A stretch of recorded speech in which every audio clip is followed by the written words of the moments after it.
ተኮትኩተን ያደግን የአንዲት ቅድስትና ኩላዊት ሐዋርያዊት ቤተክርስቲያን ልጆች ነን የዚህች ልጆች መሆናችን አጠራጣሪና አከራካሪ ካልሆነ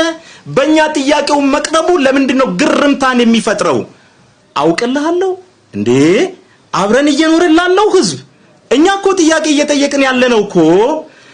ደከመን ሰለቸን ቆላ ደጋ ከተማ ገጠር ሳንል ላገለገልነው ህዝብ ነው ቋንቋውን የሚናገር በጠፋበት ሰዓት ቋንቋውን ተናግረን ላገለገልነው ህዝብ ነው እየጠየቅን ያለነው ባህሉ በሙሉ ከባዕድ አምልኮ ጋር ተፈርጆ ሁሉ ነገሩ በፖለቲካ ተለውሶ አይመለከትም አረማዊነ አህዛብነ ተብሎ በቤተክርስቲያን መጻሕፍት እንኳን ክብሩ ዝቅ ብሎ ከተጻፈለት ማህበረሰብ ጎንኮ የቆምነን ይናገር ህዝቡ ይሄ ህዝብ ይናገር ይሄ ምእመን ይናገር ይሄ ህዝብ አፋውጥቶ ይናገር እውነታን ወክለው ምኛ ይሄንን ህዝብ ወይስ 50 አመት ሙሉ በመድሩ ላይ ኖረው አንድ የኦሮምኛ ቃል ለመናገር ይተጠየፉ አካላት ናቸው ይሄን ህዝብ የሚወክሉት ወይስ ጋምቤላ 100 አመት 50 አመት ኖረው የጋምቤላን ቋንቋ ለመናገር ያልቻሉ ሰዎች ናቸው የጋምቤላን ህዝብ የሚወክሉት እኛኮ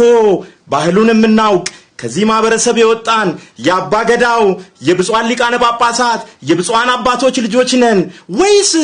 ኦሮሚያና ክርስትና ያልተገናኙ ናቸው ማለት ነው አይደለም ይሄማ መካድ ነው የቤተክርስቲያንን ታሪክ በማከለኛው መቶ ክፍለ ዘመን ደጋማው ሸዋ እንዴት እንደተሰበከ ታሪክን አገላብጦ ማየት ያስፈልጋል ደጋማው ሸዋ ስንል በስተሰሜን በአባይ